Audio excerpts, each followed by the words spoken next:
Alors, Arissa, tout rapidement, je dis bonjour au ministre Mori Kondé de l'administration du territoire. Quelque chose se passe à Tobolon. Tobolon, c'est du côté de Dubreka. Il y a un vieux chef de quartier qui a plus de 70 ans, qu'on appelle... un chef de quartier qui a 70 ans. Un chef de quartier, bien sûr. Et puis, c'est un natif de la localité. Hein. Il s'appelle Fodé Tobolon. Le vieux a 70 ans. Le vieux a été éjecté de son fauteuil de chef de quartier, comme on l'a fait pour Alpha, mais pour des raisons inavouées. Aujourd'hui, ce monsieur Fodé Tobolon est en train de croupir à la prison civile de Dubreka. Sans respect de procédure, on vient, on le prend, on met dedans. Mais j'apprends que le monsieur était très gênant parce qu'il se battait pour préserver un domaine de plus de 50 hectares à Tobolon, domaine auquel il s'est opposé à la vente.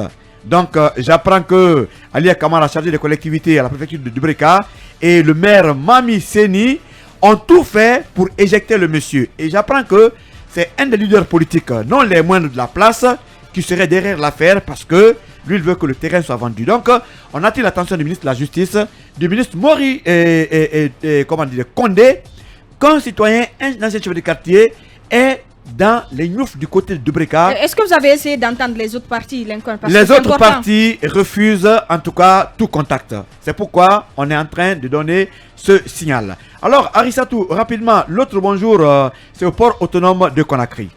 Ce qui se passe de ce côté, c'est inédit. Et il y a quelques jours, c'est le chauffeur de l'ancienne directrice qui a été pris en flagrant délit de sabotage ou de maraboutage sur le véhicule du directeur actuellement.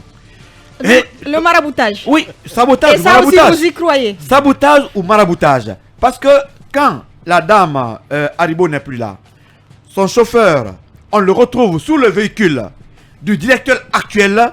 Il n'est pas le mécanicien du chauffeur du véhicule. On se demande qu'est-ce qu'il y faisait. Donc c'est pourquoi je dis sabotage ou maraboutage. Cabinet, tu as ta voiture. Je ne suis pas ton chauffeur. Qu'est-ce que je viens faire sous ta voiture? Voilà, la question se pose. Alors, mon dernier bonjour... Peut-être qu'il avait laissé tomber quelque chose sous la voiture. Et... Est-ce qu'il a été interpellé? Est-ce qu'on lui reproche quelque chose? Oui, bien sûr. Il est interpellé et je sais qu'il va s'expliquer. Peut-être qu'il voulait provoquer un accident sur la voiture du nouveau DG. Ce sont des accusations. C'est pas sérieux, mais... vrai, il n'a rien à faire. C'est grave. Non, il n'a rien à faire. Attendez, c'est le véhicule de commandement du directeur. C'est un bagarre quand même. Oui, c'est qu'il ne comprend pas. C'est pourquoi j'ai commencé par saluer le Gbassi-Kolo.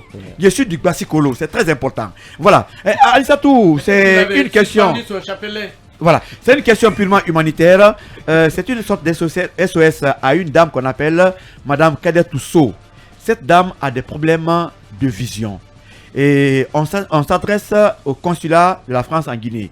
Kaby est français, on le sait très bien. Non, je suis pas mais on sait bien que le visa, c'est pas un droit.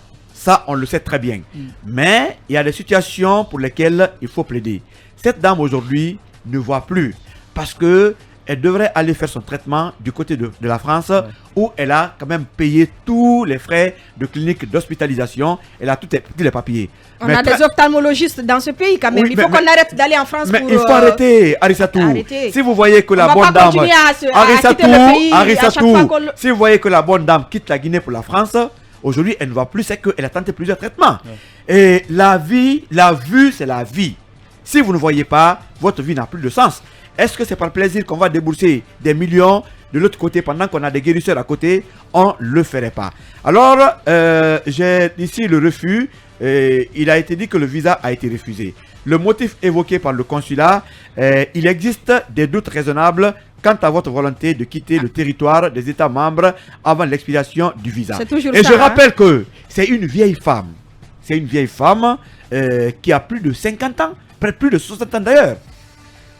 Quel est l'intérêt que cette dame pourrait avoir d'être, en tout cas, de refuser de quitter la France pendant qu'il y a son mari, il y a ses enfants ici?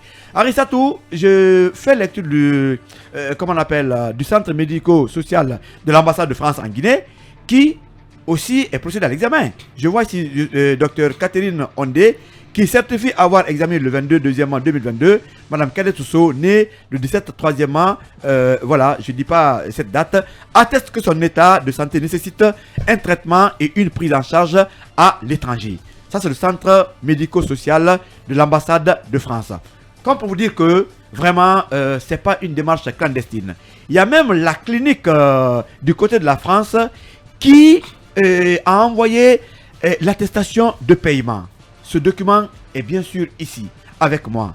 Il y a également le rendez-vous du centre ophtalmologique de la France qui a envoyé aussi le papier. C'est pour vous dire que tous les documents liés à ce voyage de la dame pour le traitement existent. Alors, on appelle seulement à l'humanisme de madame la consul, je ne sais pas si c'est monsieur le consul qui est de ce côté. Peut nous aider, hein, vraiment d'avoir pitié de cette dame qui risque de perdre complètement la vue. Puisque la vue, c'est la vie, c'est une dame, c'est une vieille femme. Je crois qu'elle n'a pas d'intérêt à s'installer en France pendant qu'elle a ses enfants, elle a toute sa vie en Guinée. Kaby, pour des cas comme ça, on devrait quand même faciliter l'obtention des visas. Alors vous savez, c'est difficile parfois d'expliquer les motifs pour lesquels on rejette les demandes de visa. Le consul est souvent, c'est de son pouvoir discrétionnaire. Si toutefois il n'y a pas de preuves qui lui permettent donc d'asseoir sa conviction, il pourrait tout simplement refuser. Je pense que le refus ne voudrait pas non plus dire qu'il ne faudrait pas retenter à nouveau. Je pense que ce serait bien par exemple qu'il retente. Et c'est même possible, je pense qu'ils peuvent demander par exemple dans une ambassade d'un pays membre de l'Union européenne et possiblement à partir de là-bas, ils peuvent aller... Passer par l'Allemagne peut-être. L'Allemagne par exemple et aller en France. Ouais.